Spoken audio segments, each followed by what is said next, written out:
व्यंग के रंग प्रभात के संग। व्यंग के रंग प्रभात के संग कार्यक्रम के सूत्रधार हैं व्यंगकार प्रभात गोस्वामी। आपके 6 व्यंग्य संग्रह प्रकाशित हुए हैं। 12 साझा व्यंग्य संग्रहों में आपकी रचनाएं शामिल हैं। क्रिकेट के अंतर्राष्ट्रीय कमेंटेटर प्रभात गोस्वामी ने टेस्ट मैच, 1 दिवसीय अंतर्राष्ट्रीय क्रिकेट मैचों के अलावा T20 राष्ट्रीय स्तर के मैच शामिल हैं। सूचना एवं जनसंपर्क विभाग से संयुक्त निर्देशक पद से सेवानिवृत्त प्रभात गोस्वामी 1.5 दशक तक खेल पत्रकारिता से जुड़े हुए हैं। नमस्कार, मैं हूं प्रभात और आप सुन रहे हैं बॉक्स FM पर व्यंग के रंग प्रभात के संग। 50 साल पहले एक युवती ने कलम उठाई और लिखना शुरू किया तो कलम चलती गई और कलम से निकले शब्द कहीं चुभते थे, कहीं गुदगुदी करते थे, कहीं हंसाते थे। आज हमारे बीच ऐसी ही एक लेखिका हैं जो 50 वर्ष से निरंतर लिखते आ रही हैं, डॉक्टर स्नेहलता पाठक। नमस्कार मैम, स्वागत है आपका इस कार्यक्रम में। नमस्कार सर। कैसे हैं आप? आपको कैसा लग रहा है हमारे साथ जुड़कर? बहुत अच्छा लग रहा है, बहुत खुशी हो रही है सर। जी, बॉक्स FM पर अगर आप ये कार्यक्रम सुनना चाहते हैं तो हमारा ऐप डाउनलोड कीजिए। अगर आप स्नेहलता पाठक जी से कोई सवाल पूछना चाहें तो 7339990969 पर डायल कीजिए और आपकी पसंदीदा व्यंग्यकार से अपनी मन की बात पूछिए, कहिए और सवाल भी पूछिए। स्वागत है मैम आपका। सबसे पहले मैं आपसे वही पूछना चाह रहा था कि आगे बढ़ें हम इस बातचीत में, लेकिन पहले आइए सुनते हैं हमारी आज की मेहमान का। बॉक्स FM पर आपका स्वागत है। आज हमारे विशेष कार्यक्रम व्यंग के रंग प्रभात के संग में हमारे साथ उपस्थित हैं छत्तीसगढ़ की प्रथम महिला व्यंग्यकार डॉक्टर स्नेहलता पाठक। डॉक्टर पाठक की कलम में वो ताकत है जो समाज की हर परत को गहराई से उकेरती है। उनके व्यंग न सिर्फ चुभते हैं बल्कि समाज की सच्चाई को उजागर करते हुए दूर तक असर करते हैं। उनके 9 व्यंग संग्रह, 1 उपन्यास और 1 कहानी संग्रह उनकी लेखन क्षमता और समाज को देखने की अनोखी दृष्टि का परिचायक है। डॉक्टर स्नेहलता पाठक को स्वर्गीय शांति देवी स्मृति सम्मान, लाइफ टाइम अचीवमेंट अवार्ड, अट्टहास, लायंस क्लब रायपुर और विदूषक सम्मान सहित अनेक प्रतिष्ठित राज्य स्तरीय एवं राष्ट्रीय पुरस्कारों से नवाजा गया है। उनकी रचनाओं में कटाक्ष की गहराई, समाज की विडंबनाओं पर प्रहार और हास्य के बीच छिपी संवेदनाएं समाहित हैं। आज हम इस अद्वितीय लेखिका के अनुभव, यात्रा और उनके अनमोल व्यंग सुनने का अवसर प्राप्त कर रहे हैं। तो आइए जोरदार तालियों के साथ स्वागत करें डॉक्टर स्नेहलता पाठक का। बातचीत का सिलसिला शुरू कर रहे हैं हम। सबसे पहला सवाल मेरा, 50 साल पीछे मुड़कर देखती हैं तो आपको कैसा लगता है मैम? जी, लगता तो बहुत अच्छा है कि कहाँ थे हम, कैसे यात्रा शुरू हुई और आज यहाँ तक पहुंचे हैं कि गोस्वामी जी से मुझे बात करने का बहुत अवसर मिला। मुझे प्रसन्नता होती है अपनी परिस्थितियों के बारे में जब पीछे मुड़कर देखती हूँ। वैसे हर नारी का ऐसा स्वभाव होता है और मेरा तो बहुत है कि मैं अतीत से बहुत जुड़ी हुई हूँ। मेरा अतीत जो था वो आज भी मेरे साथ है और मुझे ऐसा लगता है कि मेरे अतीत के कारण ही मैं व्यंग लिखने में इतनी सफल हुई। मेरा अतीत मेरे लिए प्रोत्साहक बना और मुझे इस मंजिल तक ले आया कि मैंने इतनी सारी रचनाएं लिख डाली। ये रचनाएं और कहीं से नहीं, मेरे अंदर से ही पैदा हुई है। जब मैंने मुड़कर देखा है, एक रचना तैयार हुई है सर। जी जी जी। एक सवाल और मैं इसी से जुड़ा हुआ करना चाहता हूँ कि आपने बहुत सालों तक व्यंग लिखे। एक दौर था जब व्यंग को पुरुषों की विधा ही माना गया, यानी वहाँ महिलाओं की संख्या या तो बिल्कुल भी नहीं थी या बहुत कम थी या गिनती में नहीं थी। आज हम साहित्य के अनेक विमर्श करते हैं, कहानी विमर्श हो जाता है, दलित विमर्श हो जाता है या और भी कुछ विमर्श है, लेकिन जब जब व्यंग पर महिला विमर्श की बात होती है, एक सन्नाटा दूर तक सुनाई फैल जाता है। आप क्या महसूस करती हैं कि क्या कारण रहा कि महिलाओं को व्यंग में वो स्थान नहीं मिल पाया जिसकी वो अधिकारी हैं? देखिए, अपना समाज में कुछ ऐसे संस्कार रहे हैं कि वो पुरुषवादी ही होकर रह गया साहित्य, कि महिलाएं तो घर के अंदर चूल्हा चौका, बच्चे पैदा करना, घर गृहस्थी संभालना, इसी के लिए है, और पुरुषों की सेवा करना।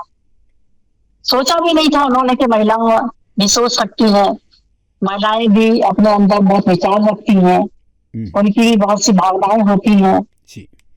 लेकिन जब उसे एक बार मौका मिला तो उसने ये करके दिखा दिया कि महिलाएं कहीं पीछे नहीं है, बल्कि वो दायित्व तो निभा ही रही है, लेकिन उसके अलावा ये जो साहित्य के क्षेत्र में उतरी है, सिनेमा के क्षेत्र में उतरी है, पत्रकारिता के क्षेत्र में उतरी है, ये कोई कम नहीं है। उन्होंने दिखा दिया है कि पुरुषों के बराबर ही महिलाएं चलती हैं। जी जी, बहुत बढ़िया बात कही आपने। और ऐसा भी होता है कि अक्सर हम जब चर्चा करते हैं साहित्य में, तो कविता हो, कहानी हो, उपन्यास हो या और कोई विधा होती है, वहाँ महिलाओं ने बहुत बेहतरीन काम किया है और वहाँ महिलाओं की बहुत चर्चा भी रही है। लेकिन ऐसे दौर में जब साहित्य की अन्य विधाओं में महिलाओं ने सफलता का परचम फहराया, आपने व्यंग्य विधा को क्यों चुना? इसका कोई कारण नहीं हो सकता है।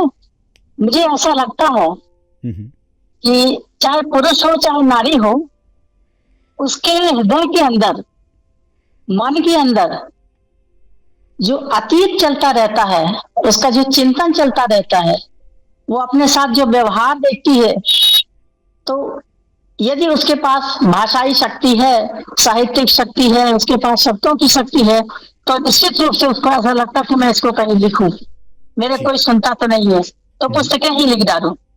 तो मुझे ऐसा लगता है कि नारी के अंदर बहुत गहराई है, चिंतन की बहुत गहराई है, सोचने की बहुत गहराई है, भावनाओं का एक विशाल संसार है उसके सामने।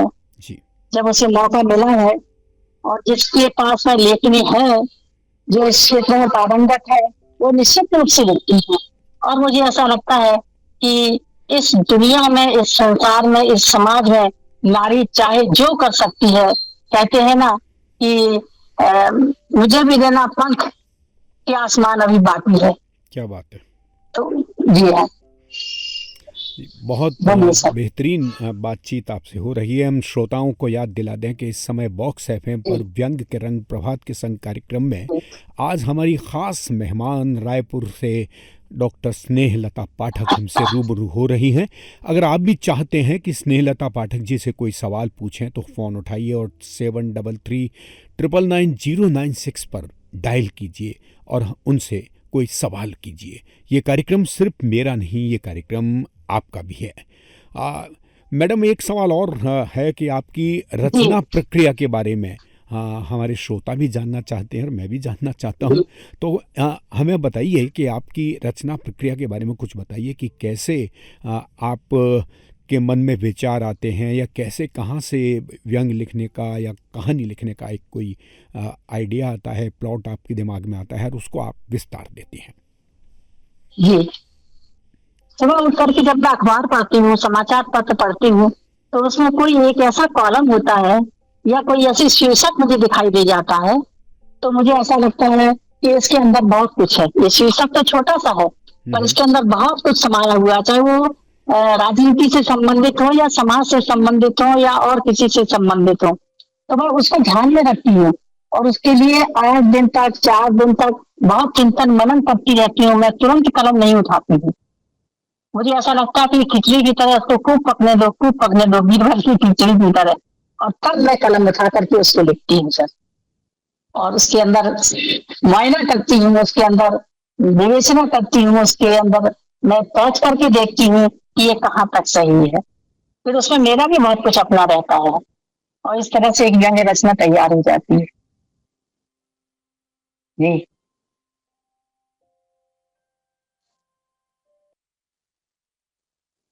हेलो। आवाज आ रही है? हेलो। हाँ, आवाज तो आ रही है। जी जी जी। जी। मैं यही पूछना चाह रहा था कि जिस तरह से आपने लिखना किया और आपने अभी बताया कि किस तरह से आपके मन में विचार कौनते हैं और आप उसको विस्तार देते हैं, निश्चित रूप जी से हाँ। हमारे आज की पीढ़ी के जो लेखक हैं वो आपके विचारों को सुनकर प्रेरित होंगे और वो भी कुछ इस क्षेत्र में करना चाहेंगे। आगे बढ़ें हम बातचीत में, इससे पहले देखते हैं हमारे दो साथी कुछ कहना चाह रहे हैं आपके बारे में, सुनते हैं। जी। वरिष्ठ व्यंग्यकार डॉक्टर स्नेहलता पाठक जी का नाम पढ़ते सुनते ही धर्मयुग पत्रिका के वे अंक आंखों के सामने आ जाते हैं जिनमें डॉक्टर सूर्य बालाजी के साथ नियमित रूप से आपके व्यंग प्रकाशित हुआ करते थे। और वास्तव में उस समय धर्मयुग जैसी पत्रिका में छपना एक लेखकीय कसौटी हुआ करता था। मानो जो धर्म में छप गया वो तर गया। आपने उस दौर से व्यंग लिखना शुरू किया जब व्यंग विधा को पुरुषोचित विधा ही माना जाता था और वह एक क्रांतिकारी कदम ही था। आपको सुनना, आपको पढ़ना एक सुखद अनुभूति प्रदान करता है। व्यंग वाचन की आपकी शैली, आपकी क्षमता भी अभिभूत करती है और आज भी आपकी वह क्षमता और शैली हम श्रोताओं को अभिभूत कर रही है, आनंदित कर रही है। ये थे डॉक्टर पिलकेंद्र अरोरा और उज्जैन महाकाल की धरती से आपके बारे में कुछ कह रहे थे। आइए एक और संदेश हमारे पास रतलाम से आया है, सुनते हैं उसको। नमस्कार, रतलाम से मैं व्यंग्यकार आशीष दशोत्तर बोल रहा हूँ। बॉक्स एफएम पर व्यंग के रंग प्रभात के संग व्यंग विमर्श का एक सशक्त मंच बनता जा रहा है। आज कार्यक्रम में वरिष्ठ व्यंग्यकार डॉक्टर स्नेहलता पाठक शिरकत कर रही हैं। उनके अनुभवों से व्यंग के नए निष्कर्ष निकल कर आएंगे। मैं बॉक्स एफएम को एवं स्नेहलता मैम को हार्दिक शुभकामनाएं देता हूं। बहुत बहुत धन्यवाद। और बातचीत का सिलसिला अब आगे बढ़ाते हैं। आप हिंदी की प्रोफेसर रही हैं। गद्य और पद्य के बारे में विधाओं पर आपने काफ़ी लंबा अनुभव आपका रहा है। हम ये जानना चाहेंगे कि जिस दौर में आपने, ये 50 साल पहले की बात अगर कर लें, व्यंग लिखना शुरू किया था, धर्मयोगीन जो दौर था व्यंग का, उसकी तुलना में आज जो व्यंग लिखा जा रहा है उससे आप क्या समझती हैं? कितनी अच्छी आगे बढ़ी है व्यंग विधा या कहीं कोई कमी आपको भी महसूस होती है? जी, उस समय तो परसाई के आगे तो कोई नहीं था। परसाई जी तो सर्वोपरि थे और महिलाओं में यदा कदा कभी व्यंग देखने के लिए मिल जाते थे। केवल पुरुष की कलम ही व्यंग के क्षेत्र में चलती थी। आज व्यंग के क्षेत्र में जो विस्तार हुआ है जी, जो विसंगतियां सामने आई हैं, नाना प्रकार के विषय जो सामने आ रहे हैं, पहले इतने विषय सामने नहीं थे। हो सकता है कलम चलाने वाले उस समय उन विषयों को न लेते हो या संकोच करते हो, क्योंकि एक दौर होता है। उस दौर में यदि जो कुछ हम लिख जाते हैं तो लिख जाते हैं, फिर नया दौर शुरू करने की हिम्मत नहीं होती है। क्यों? परसाई जी थे जो ठेठ लिखा करते थे और मुझे ऐसा लगता है कि परसाई को पढ़ पढ़ कर ही जिसने व्यंग लिखना शुरू किया है और ये उन्हीं का वरदान है, उन्हीं की प्रेरणा है कि हम लोग भी इतना आगे बढ़े। उन्होंने भी कभी नहीं कहा कि इससे पीछे होना चाहिए। जी जी जी, बिल्कुल, बहुत बढ़िया बात बताई आपने। और बातचीत का सिलसिला हम जारी रखेंगे, लेकिन अभी एक कॉलर हमारे नॉक कर रहे हैं दरवाजे पर, वो कुछ पूछना चाह रहे हैं, सुनते हैं क्या कहते हैं। कौन है वो? जी नमस्कार, मैं डॉक्टर मुकेश अलसीमित, मैं गंगापुर शहर से बोल रहा हूँ। जी बताइए मुकेश जी। मैम को नमस्कार। मेरा प्रश्न यही था, समकालीन पटल पर भी प्रश्न उठा था कि जो जिस प्रकार से थोक व्यंग लेखन उस टाइम चल रहा है, तो वो किस प्रकार से ये व्यंग विधा को समाप्त करने के कगार पर है, ऐसा कुछ एक चिंता जो जाहिर की जा रही है, उस बारे में मैम के क्या विचार है, वो थोड़ा सा मैं जानना चाहूंगा। जी फिर से एक बार कहीं, आपकी आवाज ना स्पष्ट आ रही है और सुनाई नहीं पड़ा मुझे। जी मतलब स्पष्ट सुनाई नहीं पड़ रहा है। मैं आपको बता रहा हूँ, डॉक्टर मुकेश असीमित जो व्यंगकार हैं, ये पूछना जी चाह हाँ। रहे हैं कि जिस तरह थोक के भाव व्यंग लिखे जा रहे हैं, क्या व्यंग विधा को इससे कोई खतरा है, या इससे व्यंग विधा में कुछ और परिमार्जन की गुंजाइश बन रही है? ये पूछना चाह रहे हैं डॉक्टर मुकेश असीमित, जी गंगापुर सिटी, राजस्थान से। जी हाँ। व्यंग को इतना जो प्लॉट मिल रहा है, ये जो जगह मिल रही है, या जो दौर चल रहा है, उसके लिए उसको नुकसान तो कुछ नहीं है। कहते हैं कि जब सागर हो या नदी हो या तालाब हो, जब बाढ़ आ जाती है तो उसके ऊपर का पानी अपने आप उथल करके बाहर निकल जाता है और सागर फिर अपने किनारे पर आ जाता है, या तालाब फिर अपने किनारे पर आ जाता है। और यही स्थिति व्यंग में भी रहेगी कि जो जिस व्यंग में कोई अंत नहीं है, जो सार्थक व्यंग नहीं है, जिनके विषय उपयुक्त नहीं होते हैं, ऐसे व्यंग अपने आप हाशिए पर चले जाते हैं। और जो रचना समय के साथ चलती हैं, जो रचनाएं मनुष्य के विचारों को उभारती हैं, ऐसी रचनाएं हमेशा अपना जगह पाती रहती हैं। चाहे आप कोई भी ग्रंथ देख लीजिए, तुलसीदास है, कबीरदास है, घनानंद जी हैं, कितने ही कवि और उसके अलावा हुए, लेकिन कितने ठहर पाए? यही कवि ठहर पाए जो अपने आप में सार्थक है, जिनकी लेखनी ने सार्थक किया। परसाई के आगे कोई नहीं था, लेकिन आज ऐसे लेखक हैं जो परसाई के समकक्ष भी होते चले जा रहे हैं, और उनको पढ़ करके हम भी बहुत कुछ सोचने लगे हैं। हालांकि ये कह सकते हैं कि उनसे हमें भी प्रेरणा मिलने लगी कि हम भी लिखें। जी जी, बहुत बढ़िया बात आपने कही। डॉक्टर मुकेश असीमित जी ने अपना जवाब जी सुना होगा, अब और मुझे लगता है कि अगर वो संतुष्ट हुए होंगे निश्चित रूप से आपकी बातचीत से। आपने एक सवाल और मैं आपसे करना चाहता हूँ कि साहित्यकार को बहु खोता बह रहा है, तो ऐसा ही लेखन के क्षेत्र में भी होता है। जी जी जी, बिल्कुल। मैं एक और बात पूछना चाह रहा हूँ कि जब आपने लिखना शुरू किया था, उस वक्त कौन कौन सी महिलाएं व्यंग के क्षेत्र में सक्रिय थी? उस समय तो श्री बालाजी कहानियां और वो उपन्यास लिख रही थी उस समय, और शांति मेहरुत्रा थी एक महिला जो छोटे छोटे व्यंग लिखा करती थी। जी जी। उसके अलावा तो मैंने उनको साप्ताहिक हिंदुस्तान भी पढ़ा है, धर्मयुग भी पढ़ा है। जी जी। और मुझे नाम याद नहीं आ रहा है इस समय कि और कौन कौन सी महिलाएं थी। धर्मयुग और साप्ताहिक हिंदुस्तान में पढ़ने को मिलता था उनका। एक उनकी तो अभी डेथ हो चुकी है, देखिए नाम याद नहीं आ रहा मुझको उनका ही। जी मतलब महिलाओं के बीच व्यंग लेखन में वो प्रतिस्पर्धा नहीं थी जो पुरुषों में थी।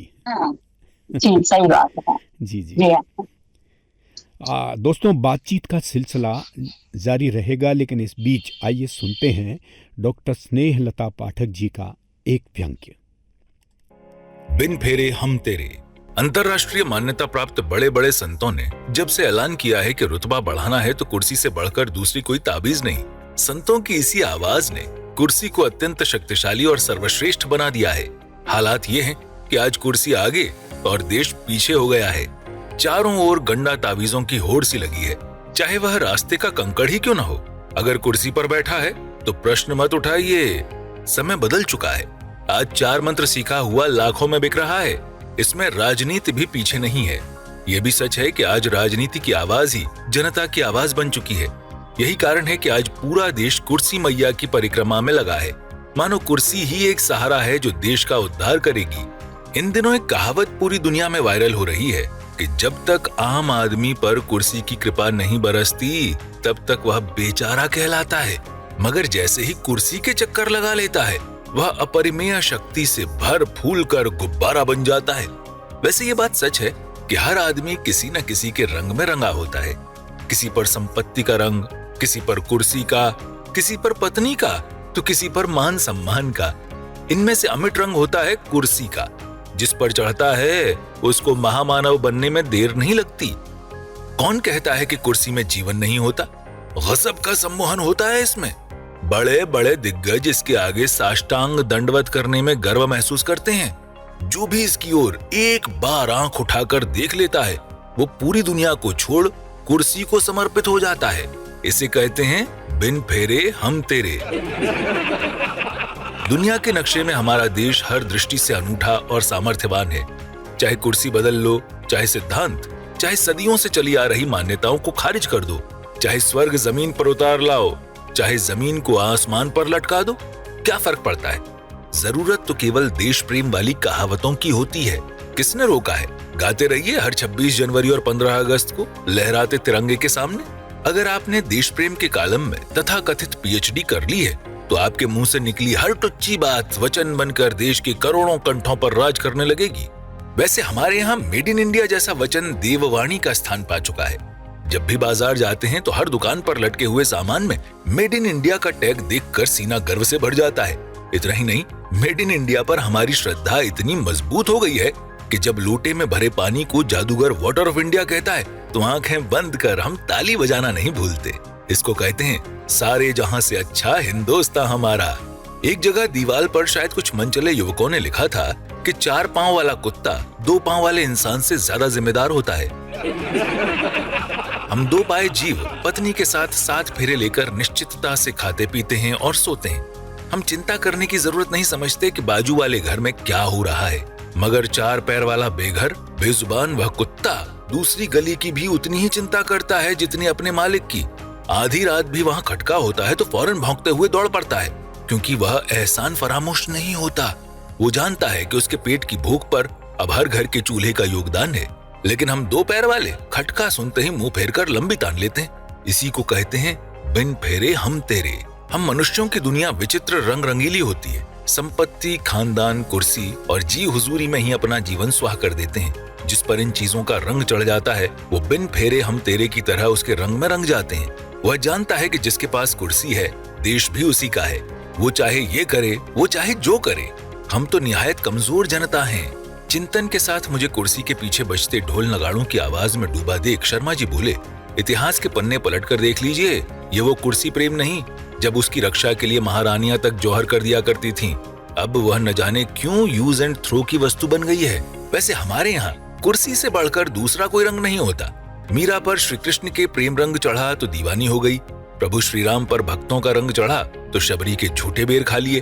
भरत पर राजपाट का रंग चढ़ा तो पादुकाएं शीश चढ़ा ली। कहावत भी है कि प्यार का मारा क्या क्या नहीं करता। प्रेम केवल हार्ड मास के प्रति ही नहीं होता, जब होता है तो काठ की कुर्सी भी महबूबा बन जाती है। आज के समय को देखा जाए तो कुर्सी से बड़ी कोई ताकत नहीं, चाहे राजा हो या सन्यासी। जिसने इसका प्रेम रस चखा वह दुनिया से विदा लेते समय भी कुर्सी की पहचान अपने साथ रखता है। इसीलिए ये कहा गया है कि राम पियारा न जिए, जिए तो बौरा होए। मैंने जमाई लेते हुए कहा कि शर्मा जी, कुर्सी के सिर्फ 4 पाए ही नहीं होते, और भी बहुत कुछ होता है। इसलिए बड़े बुजुर्ग कह गए हैं कि सांप काटे की दवा है, कुर्सी काटे की नहीं। सो आज हम कुर्सी चालीसा युग में जी रहे हैं। कुर्सी से बड़ी कोई शक्ति नहीं। कुर्सी भी माया का ही एक रूप है। दुनिया के सारे जप तप एक तरफ, कुर्सी महिमा एक तरफ। इतिहास पढ़कर देखिए, महाभारत में हारे कौरवों की पीड़ा, नानी के घर से लौटे भरत की बेचैनी। महसूस कीजिए उस सुकून को जब भगवान श्री राम की खड़ाऊ का स्पर्श भरत के हाथों ने किया होगा। वे तत्काल समझ गए होंगे कि इस खड़ाऊ से बढ़कर दूसरी कोई जन्नत नहीं हो सकती। रामचरितमानस के इसी खड़ाऊ प्रसंग ने भरत की तेज गति से चलती सांसों को आश्वस्त किया होगा। शायद भरत की यही निस्वार्थ लालसा बिन फेरे हम तेरे का उत्कृष्ट उदाहरण है। वाह, बहुत बेहतरीन व्यंग्य। कुर्सी में रघु हम स्टूडियो में बैठे हैं और हमारे पास भी एक कुर्सी है, तो कुर्सी से जो ऊर्जा मिली है हमको कि हम आपसे बातचीत कर सके हैं। श्रोताओं, इस समय आप व्यंग्य के रंग प्रभात के संग कार्यक्रम में हमारे आज की मेहमान डॉक्टर स्नेहलता पाठक से रूबरू हो रहे हैं। बिन तेरे हम फेरे व्यंग्य बहुत बेहतरीन व्यंग्य था। अब ये व्यंग्य कैसा था, इसमें क्या खासियत थी, स्नेहलता जी की लेखन में क्या विशेषता है, ये सब बातें बताने के लिए हमारे साथ जुड़ रहे हैं रायपुर से राजशेखर चौबे। वरिष्ठ लेखकगण प्रभात गोस्वामी जी, डॉक्टर स्नेहलता पाठक जी व आप सभी का मैं राजशेखर चौबे रायपुर से अभिवादन करता हूं। आज मैं डॉक्टर स्नेहलता पाठक जी के व्यंग्य बिन फेरे हम तेरे पर अपने मन की बात कहूंगा। डॉक्टर स्नेहलता पाठक छत्तीसगढ़ की पहली व शायद एकमात्र महिला व्यंगकार हैं। वे हिंदी की प्रोफेसर रही हैं और उनके व्यंगों को पढ़ते हुए इस बात का एहसास भी होता है। उनके 9 व्यंग संग्रह, एक उपन्यास और एक कहानी संग्रह प्रकाशित हैं। इस व्यंग के अलावा मैंने उनके कई सटीक व्यंग पढ़े हैं, जैसे व्यंगकार का वसीयतनामा, खिचड़ी, तुम सूरज हम सूरजमुखी आदि। उनका एक उपन्यास लाल रिबन वाली लड़की और एक कहानी संग्रह दीप शिखा भी प्रकाशित है। उन्हें उनके व्यंग संग्रह एक दीवार 100 अफसाने पर उत्तर प्रदेश हिंदी संस्थान का प्रतिष्ठित शरद जोशी सम्मान प्रदान किया गया है। उन्हें अट्टहास का लाइफ टाइम अचीवमेंट अवार्ड भी दिया गया है। अब बिन फेरे हम तेरे पर मेरे मन की बात। बिन फेरे हम तेरे मूलतः कुर्सी महात्म्य का वर्णन है। इसमें कुर्सी की महिमा को व्यंग्यात्मक भाषा में समझाया गया है। वे लिखती हैं, आज कुर्सी आगे और देश पीछे हो गया है और कुर्सी से बढ़कर कोई ताबीज नहीं है। हम लोग आज देखते हैं कि सब कुछ कुर्सी को पाने के लिए और उसमें बने रहने के लिए हो रहा है। नेता कुर्सी के लिए कुछ भी करने को तत्पर होते हैं। सभी कुर्सी की परिक्रमा करते हैं। उनका मानना है कि बड़े बड़े दिग्गज भी कुर्सी के आगे दंडवत हो जाते हैं और उसमें गर्व महसूस करते हैं। लोग सब कुछ त्याग सकते हैं, यहाँ तक कि पत्नी भी। किसके लिए? सिर्फ कुर्सी के लिए। जिनके साथ फेरे लिए हों उनकी चिंता हो न हो, पर कुर्सी की चिंता जरूर होती है। कुर्सी के प्रति इस समर्पण को ही उन्होंने बिन फेरे हम तेरे की संज्ञा दी है। इस व्यंग में उन्होंने तथाकथित देश प्रेमियों को भी आड़े हाथों लिया है। उनका मानना है कि ऐसे लोगों के मुंह से निकली हर टुच्ची बात वचन बनकर करोड़ों कंठों में राज करने लगेगी। मेड इन इंडिया के हम इतने आशिक हो गए हैं कि जब जादूगर लोटे में भरे पानी को वाटर ऑफ इंडिया कहता है तो हम ताली जरूर बजाते हैं। इस व्यंग्य में उन्होंने आदमी और कुत्ते की रोचक तुलना की है। हम दोपाए जीव पत्नी के साथ खाते पीते और सोते हैं, मगर 4 पैर वाला कुत्ता सजग रहता है और रखवाली करता है, क्योंकि वह एहसान फरामोश नहीं है। उनका मानना है, जिसके पास कुर्सी है देश भी उसी का है। यही बात मीडिया के बारे में भी कही जा सकती है। वे आगे लिखती हैं, सांप कांटे की दवा है, कुर्सी कांटे की नहीं।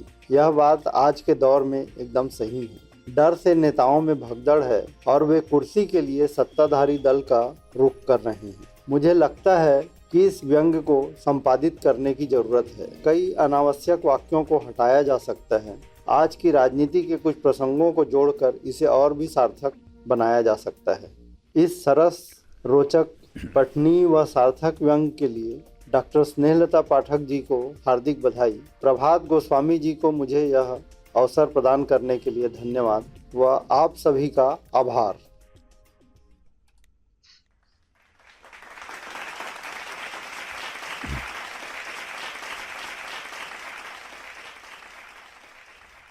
राजशेखर चौबे जी रायपुर से, छत्तीसगढ़ से अभी समीक्षात्मक टिप्पणी प्रस्तुत कर रहे थे आज के व्यंग पर। और इससे पहले कि मैं अगला सवाल पूछूं मैम आपसे, मैं 2 हमारे पास हमारे श्रोता हैं जिन्होंने आपके लिए कुछ लिखा है। एक हैं त्रिशा चौधरी। नमस्कार स्नेहलता जी, आज की पीढ़ी पर कोई व्यंग लिखा हो तो सुनाइएगा। दूसरी हैं सविता देवी, जो कह रही हैं, स्नेहलता जी आपकी सबसे पसंदीदा व्यंग रचना सुनाइएगा। मैं आप दोनों ही श्रोताओं का आभार प्रकट करता हूँ और हमारे कार्यक्रम में हम फिर कभी जब चर्चा करेंगे स्नेहलता जी से तो आपकी इस फरमाइश को पूरा करेंगे। फिलहाल आपने एक बहुत बेहतरीन व्यंग सुना ही होगा और आइए हम आगे बढ़ते हैं। मैम, एक सवाल, कोई कॉलर हैं हमारे साथ जुड़े हैं जो आपसे कोई सवाल पूछना चाहते हैं, तो आइए सुनते हैं वो कॉलर कौन है। अपना नाम बताइए और पूछिए स्नेहलता जी से कोई सवाल। हेलो, नमस्ते स्नेहलता जी। मैं राधिका बोल रही हूँ, मैं लंदन से मैं भी आपका शो सुन रही थी, मजा आ रहा है आपके गायक सुनकर। मेरे 2 क्वेश्चन थे मैम। एक तो जैसे अभी ये बात हुई कुर्सी आगे और देश पीछे वाली, इस तरीके की अगर आप कंट्रोवर्शियल व्यंग लिखते हैं या सटायर्स लिखते हैं, तो इस पे पक्का कुछ तो कहीं से कुछ क्रिटिसिज्म या कहीं से कुछ चैलेंज आपको मिलता होगा। तो उस ऐसे चीजों के लिए आप कॉन्फिडेंस कैसे यंगस्टर्स को गाइड करेंगे या टिप्स देंगे कि किस तरीके से ये सब चीजें लिखने में भी कॉन्फिडेंस रखें और उनको कैसे हैंडल करें अगर उस पे कुछ क्रिटिसिज्म आता है तो। एंड दूसरा क्वेश्चन ये था कि जैसे कॉमेडी में सटायर्स में मेजरली मैंने देखा है कि फीमेल्स को ही सब्जेक्ट जैसे ले लिया जाता है। जैसे बीवी के बारे में या तो बात हो गई या माँ के बारे में हो गई। तो वैसे आपने अगर कुछ मेल जेंडर पे लिखे हो सटायर तो वो हम जरूर सुनना चाहेंगे। हाँ, बहुत अच्छी जिज्ञासा है आपकी। ये जो पात्र हम चुनते हैं, क्योंकि माँ जैसा पात्र लेकर के तो हम इस तरह की बातें नहीं कर सकते हैं, उनका उपहास भी नहीं हुआ सकते हैं, क्योंकि माता पिता दोनों को हमने देवता की पदवी दी है। हम गुरु के ऊपर भी इस तरह का उपहास नहीं कर सकते। जिनसे हमारा रिश्ता हंसी मजाक का होता है, हम उन्हीं को अपने व्यंग्य में लेते हैं। जैसे नेता है, नेता पर तो हर कोई लिखता है, इसलिए है उस पर भी खूब सारा लिखा जा सकता है, और भी दूसरे विषय हैं जिन पर लिखा जा सकता है। तो इसलिए हम लोग अपना जब व्यंग्य चुनते हैं, व्यंग्य का विषय चुनते हैं, तो ऐसे ही पात्र के लिए उसको कथानक को बदल दिया करते हैं कि किस तरह से कथानक हास्यप्रद होना चाहिए। माँ के साथ हास्य करना उचित नहीं होता है, पिता के साथ हास्य करना उचित नहीं होता है, गुरु के साथ हास्य करना उचित नहीं होता है। इन बातों का हम लोग ध्यान रखते हैं और ऐसे पात्र चुनते हैं जिस पर पूरा देश हंस रहा हो, जिस पर पूरा देश कमेंट कर रहा हो। और हम भी चाहते हैं उनके पास, उनके कार्यक्रमों में, उनकी बातचीत में, उनकी कथनी करने में जो अंतर हमको दिखाई देता है, तो उसका वहां से व्यंग्य भी उपजता है। माँ जो एक बार बच्चे को जन्म देती है तो पूरा जिंदगी भर पालन पोषण करती है, उसे पहले खिलाती है, बाद में खिलाती है। लेकिन राजनीति में इस तरह का दिखाई नहीं देता है। हम वादे तो बहुत सारे करते हैं, हम चुनाव भी जीत जाते हैं, लेकिन कुर्सी मिलते ही कुर्सी पर बैठ करके पता नहीं क्यों हम वो सारे वादे भूल जाते हैं कि हमने देश की जनता को क्या वादा किया। इसलिए हम ऐसे ही विषय लेते हैं और उन्हीं को अपना पात्र बनाते हैं जिन पर हम कुछ लिख सके, कुछ मैटर दे सके। जी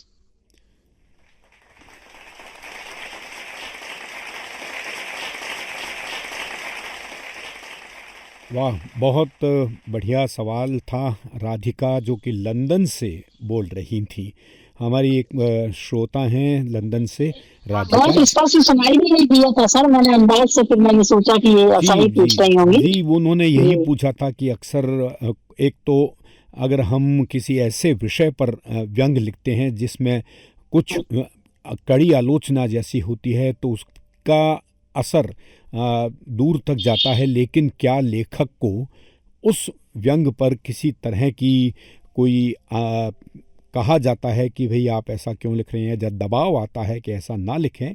और दूसरा सवाल उन्होंने ये पूछा था कि भाई व्यंग में स्त्री को तो बहुत पात्र बना लेते हैं, लेकिन क्या आपने ऐसा कोई व्यंग भी लिखा जिसमें पुरुष उसी तरह से, जिस तरह से स्त्री का व्यंग में आप एक पात्र बना के उसके बारे में सटायर करते हैं, उसके बारे में कई बार मजाक भी होती है और उसको मजाक में हल्के भी लिया जाता है, तो क्या पुरुषों के बारे में भी आपने ऐसा कोई व्यंग लिखा था? ये राधिका जी हाँ, मैंने पुरुषों को भी नहीं छोड़ा है। जी हाँ, मैंने पुरुषों को भी नहीं छोड़ा है, स्त्रियों पर लिखा है तो पुरुषों को भी लिया है आड़े हाथों।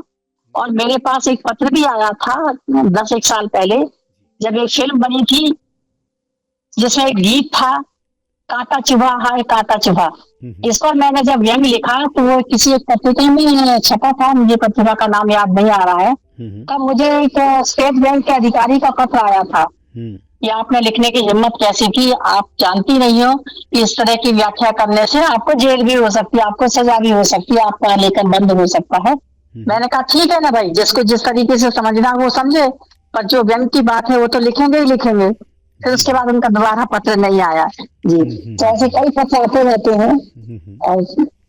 अपनी अपनी सलाह देते रहते हैं कि ऐसा मत लिखिए। जी जी, बहुत व्यंग में पर ऐसा है ना, अपने अपने विचारों को दबा करके व्यंग लिखना उतना प्रभावशाली नहीं बन सकता है। जी जब तक हमारे विचार सामने स्पष्ट नहीं हो पाएंगे कि हम क्यों लिख रहे हैं, किसके लिए लिख रहे हैं, क्यों लिखना चाहिए, तब तक व्यंग में आनंद नहीं है। जी जी जी, बिल्कुल बिल्कुल। जी। आपकी नज़र में एक मुकम्मल व्यंग जी। कैसा होता जी। है और उसमें क्या खूबियां होती हैं जिसको पाठक भी पढ़ें रुचि लेकर, और अगर कोई व्यंग की विधा को सीखने का प्रयास कर रहा है तो वह भी आगे बढ़े इस दिशा में। तो आपके नज़र में एक मुकम्मल व्यंग कैसा होता है? जी, सवाल तो आपने बहुत सही किया है। मुकम्मल व्यंग यदि हम लिखना चाहेंगे तो उसमें बहुत ज्यादा छीटाकशी, बहुत ज्यादा उसको उधेड़ना कह सकते हैं, तो उसे उधेड़ा नहीं जा सकता, क्योंकि इससे समाज में कुछ लोग हैं जो बुरा मान जाते हैं, जैसा आपने कहा, और किसी को सीखने का मौका भी नहीं मिलेगा। लेकिन यदि वो साहित्य प्रेमी है और व्यंग्य को समझता है तो निश्चित रूप से उसका अर्थ अपने आप को समझ लेगा कि नहीं, उनका ऐसा कहना है। तो मेरा ये कहना है कि छुप करके, भयभीत होकर के व्यंग नहीं किया जा सकता। जी जी, बिल्कुल। अगर हम चुटकुले लिखते हैं तो निश्चित रूप से हम उभर कर लिखते हैं, लेकिन व्यंग एक ऐसी विधा है, एक ऐसी शैली है जिसमें आपको मुखर होना ही पड़ता है। अगर आप मुखर नहीं होंगे तो आपको व्यंग का आनंद नहीं मिलेगा। जी बिल्कुल सही बात कही आपने। अगर आप लेकिन जो शब्द है वो बहुत ही संवेदनशील है, जैसे भी है शब्द, तो उनको एकदम से उसकी जो बनावट है वो हमें इस तरीके से करना चाहिए ताकि वो दायरे से बाहर न निकले। जी, बहुत बेहतरीन बात कही आपने। श्रोताओं, आपको फिर से एक बार मैं याद दिला दूं कि व्यंग के रंग प्रभात के संग कार्यक्रम हर बुधवार को शाम 4 से 5 बजे तक होता है। व्यंग विमर्श पर एक ऐसा मंच है जहां पर वरिष्ठ व्यंगकार और मध्यम जो हमारे दौर के व्यंगकार हैं या समकालीन व्यंगकार हैं, वो सभी इससे जुड़ते हैं और व्यंग पर एक अच्छा विमर्श होता है जिससे कई तरह के निष्कर्ष निकल के आते हैं। एक बार फिर से आपको याद दिला दूं कि इस समय स्नेहलता पाठक जी हमारे साथ जुड़ी हुई हैं रायपुर छत्तीसगढ़ से। वो पहली महिला व्यंगकार हैं। अगर स्नेहलता जी से आप कोई सवाल करना चाहें तो हमारे नंबर 7339990969 पर आप उनसे सवाल कर सकते हैं। बातचीत का ये सिलसिला हम जारी रखेंगे आगे, लेकिन आइए एक म्यूजिकल ब्रेक लेते हैं। आप सुन रहे हैं व्यंग के रंग प्रभात के संग।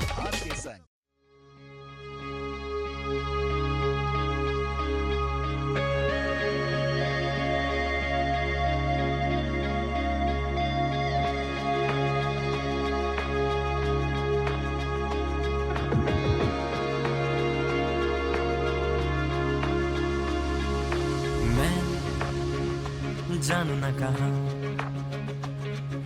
रास्ता मुझे ले जा रहा, शायद किसी मंजिल का पता बहाने से मुझे बता रहा। जो चल पड़े हम मंजिल की दिशा में, देखे जरा है क्या मिला इन हवाओं में, पाया है क्या जो खो देगा इन राहों में। क्यों तुझे डरना, चलने से गिरने से बढ़ने से, हो सकता है ये भी लिखा, जो कुछ मिलेगा तेरे ही कुछ करने से।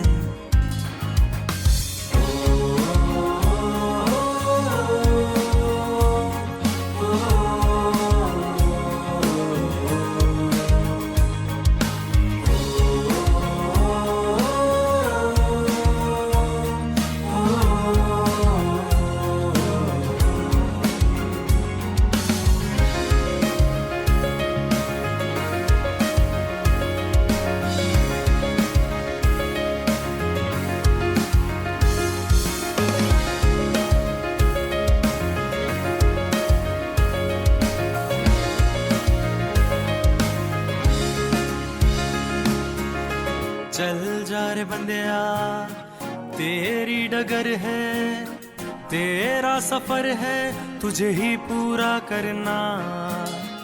राहों में यूं खड़ा सोचे मन ही मन तू क्या पाना उस मंजिल को, क्यों घुट घुट के मरना। जब चल पड़े तू मंजिल की दिशा में, तेरा रब है वहां फिर क्यों डरे उन हवाओं से। आप सुन रहे हैं व्यंग के रंग प्रभात के संग। वेलकम बैक, आपका फिर से स्वागत है व्यंग के रंग प्रभात के संग कार्यक्रम में। और आज हम रूबरू हो रहे हैं छत्तीसगढ़ की पहली महिला व्यंग्यकार डॉक्टर स्नेहलता पाठक जी से। मैम, एक सवाल मेरे जहन में और आ रहा है कि आपने 50 साल से लेखन किया और आपने कहानी भी लिखी, उपन्यास भी लिखा।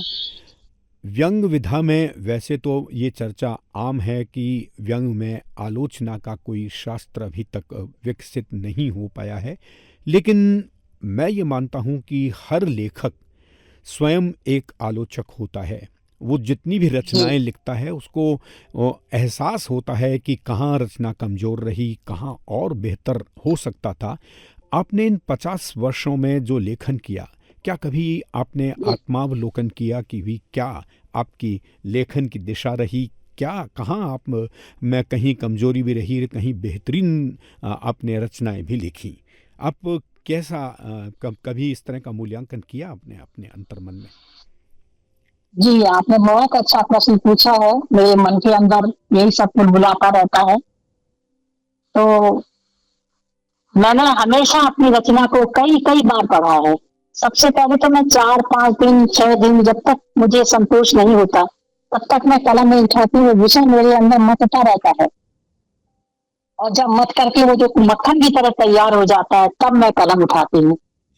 और कलम उठाने के बाद जब मैं पूरी रचना लिख लेती हूँ फिर मैं उसको दबा के रख देती हूँ। फिर 4-5 दिन बाद फिर उस कागज को उठाती हूँ और पुनः पढ़ती हूँ। कहीं ना कहीं कुछ ना कुछ काटती हूँ, कुछ जोड़ती हूँ, तब वो रचना तैयार करती है। देखिए प्रभात जी, एक औरत नारी बहुत सारे जीवन जीती है, न जाने कितने जीवन जीती है वो, और उसका अपना जीवन कोई नहीं होता जी। वो छोटी होती है, बच्ची होती है, फिर वो पढ़ती लिखती है, फिर वो दूसरे घर चली जाती है। उस घर में भी उसको कहा जाता है कि इसे अपना ही घर समझो। तो जो 20 साल तक 25 साल तक जो बच्ची दूसरे माहौल में रही है, दूसरे सभ्यता में रही है, दूसरे तरह का उसको माहौल मिला है, वो कैसे अपना कर समझेगी? धीरे धीरे ही समझती है वो जी। उसके बाद में यदि वो लिखने लगती है तो जो पुरुष समाज है वो कहता है कि अरे नारी भी कहीं व्यंग्यकार हो सकती है। मैं अपने रायपुर का एक घटना सुनाती हूँ कि एक मीटिंग होने वाली थी। आपने कभी विनोद शंकर शुक्ल का नाम सुना होगा? जी जी, बहुत। वो भी हमारे साथ प्रोफेसर थे। जी जी जी। तो उनके घर मीटिंग होने वाली थी, तो मैंने कहा कि कौन सी मीटिंग हो रही है, मैं भी आना चाहती हूँ। तो बोले कि आप क्या करोगे आकर के, आप तो आपके लायक नहीं है। तो मैंने कहा फिर भी बताइए। तो कहने लगे हम लोग व्यंग्यकार लोग हैं, हम लोग अपनी मीटिंग करते हैं, आप लोग क्या करोगे आकर? तो मैंने कहा तो क्या हो गया, आके बैठ तो सकते हैं। मैंने वहां जबरदस्ती जाकर के बैठना शुरू किया और फिर लिखना शुरू किया। तो जब कार्यक्रम होते थे तो मुझे नहीं बुलाया जाता था, मेरा नाम कहीं होता ही नहीं था। बहुत मुश्किल हुई उनको और अकटने में, झिटकने में कि एक महिला भी व्यंग्यकार हो सकती है। बहुत मुश्किल हुई। कई बार अगर पानी पिए होंगे, कई गिलास पानी पिए होंगे, तब कहीं जाकर गला साफ हुआ होगा कि यही महिला भी व्यंग्यकार हो सकती है, वो भी इसी दुनिया में जीती है, वो भी वही खाती है जो आप खाते हो, उसके सामने भी वही समस्या है जो आपके सामने है। उसे तो एक और समस्या है कि मैं अपने आप को प्रूव कैसे करूं, मैं घर से कैसे बाहर निकलूं। तो इस तरह की समस्याएं बहुत मेरे सामने आई है, सभी नारियों के सामने आई होंगी कि वो लिखती है तो छुपा के रख लेती है, 15-15 दिन तक बताती नहीं है कि मैंने ये लिखा है। मैंने सबसे पहले एक कहानी लिखी थी अंतर्द्वंद जी, जिसमें मैं विदा होकर के जब यहाँ आई तो मुझे अपनी माँ की यादें आ रही थी कि कैसे मेरी माँ ने विदा किया, कैसे मैं कॉलेज जाती थी तो मेरी माँ खड़ी रहती थी, अब वो क्या कर रही होगी। तो इस तरह की कहानी मैंने लिखी और मैंने मेरे ख्याल से 1-2 साल तक उस बात कहानी को छुपा करके रखा। फिर एक व्यंग्यकार को, जो लेखक हैं, साहित्यकार, उनको पढ़ने के लिए मैंने दी, तो उन्होंने कहा ये तो बहुत अच्छी कहानी है, इसको छपवा लीजिए। वो कहानी छपी है। माने माँ का आशीर्वाद ही है कि मैं इतनी 50 साल मैंने पार कर लिए और बस मुझे फिर लिखने का ऐसा चस्का लगा, एक ताकत आई मेरे हाथों में, कलम में, मेरे विचारों में, कि मैं कुछ भी लिख सकती हूँ। और सबसे बड़ी बात यह है महिला की कि उसे पति यदि अनुकूल मिल जाता है तो वो सब कुछ कर सकती है। क्या बात कही है। हाँ। तो पुरुष के साथ तो उसको मिलना ही चाहिए। मैं अपने जीवन के अनुभव बता रही हूँ कि यदि पुरुष, घर का पुरुष यदि उसके साथ में है तो उसको आगे बढ़ने से कोई नहीं रोक सकता। जी, बहुत बढ़िया बात कही है। कहा तो ये जाता है कि हर आदमी की सफलता के पीछे एक स्त्री का हाथ होता है, लेकिन आपने आज इस मुहावरे को पलट दिया कि हर स्त्री की सफलता के पीछे एक पुरुष का हाथ भी होता है। नहीं, तो दोनों की सफलता एक दूसरे के लिए होती है ना। जी बिल्कुल, दोनों एक दूसरे के पूरक हैं। एक सवाल और हमारे दोस्त हैं जयपुर से अवनीश कुमार, उन्होंने एक सवाल मेरे इस मोबाइल पर उन्होंने मैसेज किया है। वो पूछना चाह रहे हैं कि जब व्यंग पर विमर्श होता है, जब व्यंग की चर्चा बड़े स्तर पर होती है, तो केवल 3 नाम सामने आते हैं व्यंग्य त्रयी के रूप में। ये तीनों ही अपने दौर के महान व्यंगकार थे, हरिशंकर परसाई, शरद जोशी और रविन्द्रनाथ त्यागी। लेकिन क्या कारण है कि इन 3 नामों की इतनी चर्चा होती है और आगे कोई ऐसी चर्चा नहीं होती है? क्या इन लोगों ने जो लकीर खींच दी थी हम वहां तक नहीं पहुंच पाए, या कोई ऐसी बात है कि एक अंतर्द्वंद है व्यंग में जो व्यंग को उस लकीर के बराबर या इससे आगे ले जाने का प्रयास नहीं कर रहा है? जी प्रभात जी, देखिए समय बदलता है तो परिस्थितियां बदलती हैं। जी। और परिस्थितियां बदलती हैं तो विषय भी बदलते हैं। विषय बदलते हैं, समस्याएं भी नई नई उत्पन्न होती हैं। तो हर एक का लेखन एक जैसा तो नहीं हो सकता। हरिशंकर परसाई ने जब लिखना शुरू किया तो परिस्थितियां देश की और थी। देश आजाद होने का तो था, आजाद होने ही वाला था, लेकिन आजाद हुआ नहीं था। उनके सामने ही आजाद हुआ तो उन्होंने कहा था कि मेरा देश आजाद हो रहा है और इतनी खुशी है जनता के बीच में, जनता के मन में, कि अब नए नए लोग, हमारी अपनी ही कुर्सियां होंगी और अपने ही लोग होंगे। लेकिन जब देश आजाद हुआ और लोग कुर्सी पर बैठे तो परसाई ने कहा अरे ये क्या हो गया, कुर्सी भी तो बदल गई है लेकिन लोग तो वही है। पहले घोड़े बैठते थे, अब काले बैठने लगे। तो इस तरह की उन्होंने मतलब चिंतन था उनका, सोच था उनका, विचार था कि देश जैसा पराधीन में था उसी तरह से आजादी में भी वैसा ही देश है, क्योंकि वो कुर्सी ऐसी है जो सबकी मानसिकता को पलट देती है और सब एक जैसे ही जाते हैं। शरद जोशी के समय की दूसरी समस्याएं थी, फिर आगे बढ़े तो रविन्द्रनाथ त्यागी जी के समय की दूसरी समस्याएं थी। आज समय बदल गया है तो आज प्रेम जन्मे जी लिख रहे हैं, हरीश नवल जी लिख रहे हैं, सुभाष चंद्र जी लिख रहे हैं, बहुत बड़े बड़े लोग लिख रहे हैं जिनका नाम भी नहीं आ पाता है। तो ऐसा नहीं कि वो कमतर लिख रहे हैं, लेकिन परिस्थितियां बदल जाने के कारण भाषा भी बदलती है, वाक्य भी बदलते हैं, शब्द भी बदलते हैं, कथन शैली भी बदलती है। ये सिस्टम अपने आप में है और कोई हिम्मत भी नहीं कर पा रहा है कि उस त्रयी के अलावा एक और त्रयी बनाते हैं। जी, अब हमारे पास ये सबसे बड़ी बात है। समय थोड़ा कम है, लेकिन प्रश्न पूछने की इच्छा बहुत ज़्यादा है। एक सवाल और मैं कहना चाह रहा हूँ, आपका संक्षिप्त जवाब चाहूँगा उसमें कि सबसे राग दरबारी एक व्यंग्य उपन्यास लिखा गया। हालांकि एक दौर था जब बहुत से लोगों ने कहा कि ये ग्रामीण पृष्ठभूमि का उपन्यास है, लेकिन अंततः ये माना गया कि व्यंग्य जगत में एक बेहतरीन उपन्यास श्रीलाल शुक्ल की कलम से निकला।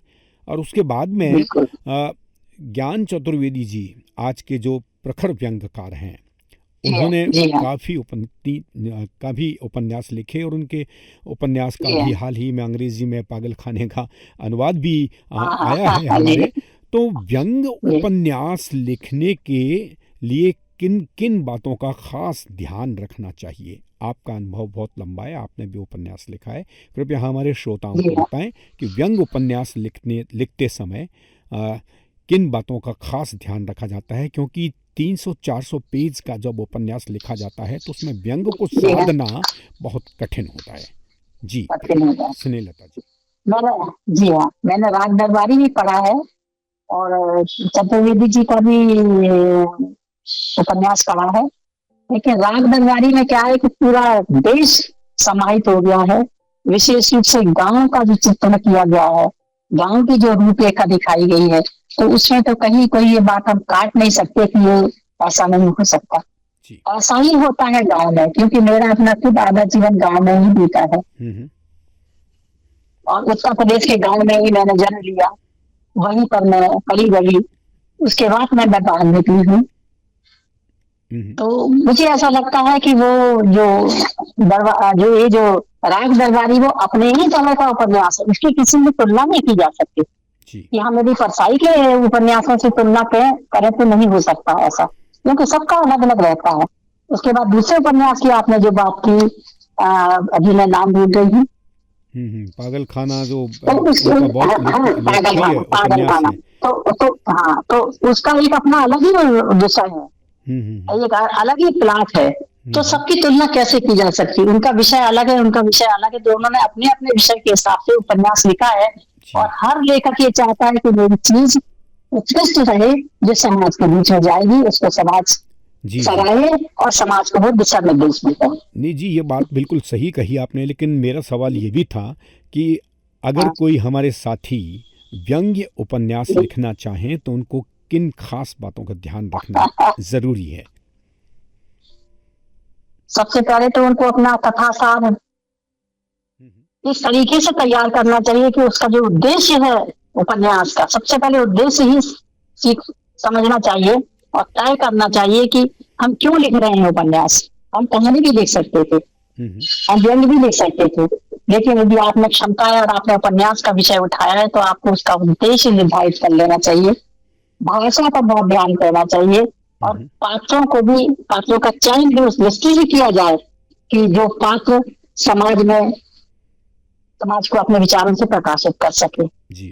और इसके अलावा कथा तो होती ही है, तो और से ज्यादा तो मैं क्या कहूँ, सब लिखने वाले लोग बहुत विद्वान हैं और उनके आगे मेरा कुछ कहना भी ठीक नहीं है।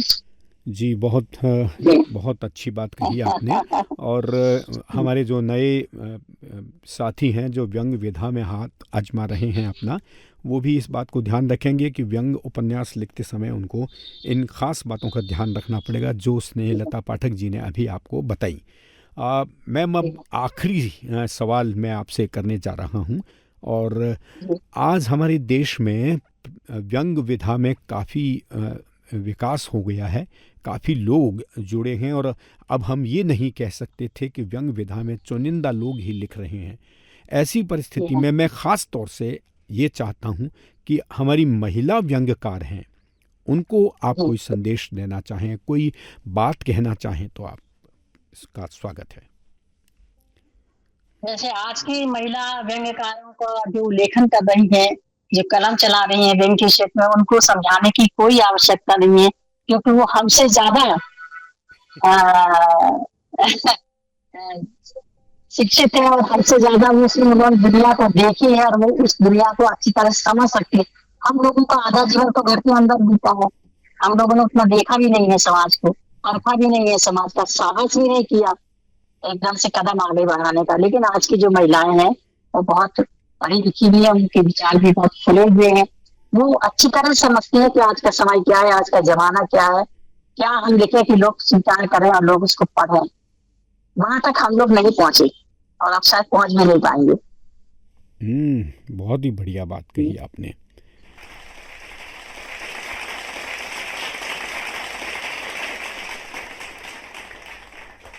श्रोताओं, व्यंग के रंग प्रभात के संग कार्यक्रम में आज देश की सुपरिचित व्यंग्यकार डॉक्टर स्नेहलता पाठक हमसे रूबरू हो रही थी। और बॉक्स एफएम आप सुनते रहिए, हमारा फेसबुक आईडी है बॉक्स एफएम, और इसके अलावा इंस्टाग्राम में अगर आप जाना चाहें तो बॉक्स एफएम _ रेडियो, और हमसे फ़ोन पे कोई बात करना चाहें, सवाल पूछना चाहें तो 73399096 9116565744 पर आप जुड़ सकती हैं। प्ले स्टोर से आप डाउनलोड कर सकते हैं बॉक्स एफएम को और सुन सकते हैं हमारा कार्यक्रम। यूट्यूब पर भी आप जाएंगे तो @boxfm_radio। तो इस तरह से आप हमारे बॉक्स एफएम से जुड़कर अपने पसंदीदा लेखकों के विचार सुन सकते हैं, संगीत सुन सकते हैं और धर्म कर्म की बातें भी सुन सकते हैं। और उन श्रोताओं की जानकारी के लिए कि बॉक्स एफएम इंटरनेट रेडियो है जिसे दुनिया के किसी भी क्षेत्र में आप सुन सकते हैं। और आज की बातचीत के लिए एक बार पुनः हम स्नेहलता जी का हार्दिक आभार प्रकट करते हैं कि उन्होंने अपना बहुमूल्य समय हमको दिया और आज ये कार्यक्रम आप तक पहुंचा पाए। गोस्वामी जी, मेरा भी आप आदर स्वीकार करें। जी जरूर जरूर। नाम स्वीकार करें कि आपने मुझे इतने अच्छे मंच पर जगह दी, मुझे अपने विचार खुलकर बोलने की इजाजत भी मिली, क्योंकि रेडियो एक ऐसा साधन है जो सब जगह पहुंच जाता है। तो मुझे आज बहुत खुशी हो रही है कि आपने मेरी याद की, मुझे यहाँ पर स्थान दिया, मेरे विचार सुने और मेरी रचना कर्म को भी सराहा। धन्यवाद।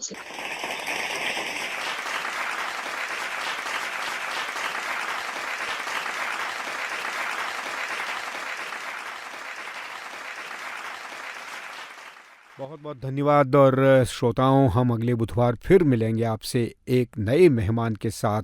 व्यंग पर और भी चर्चा करेंगे और एक ऐसा विमर्श करेंगे जो कहीं न कहीं जिसके निष्कर्ष निकल के आएंगे और हम व्यंग में अपने आप को समृद्ध कर पाएंगे। धन्यवाद आपका। नमस्कार। जय हिंद।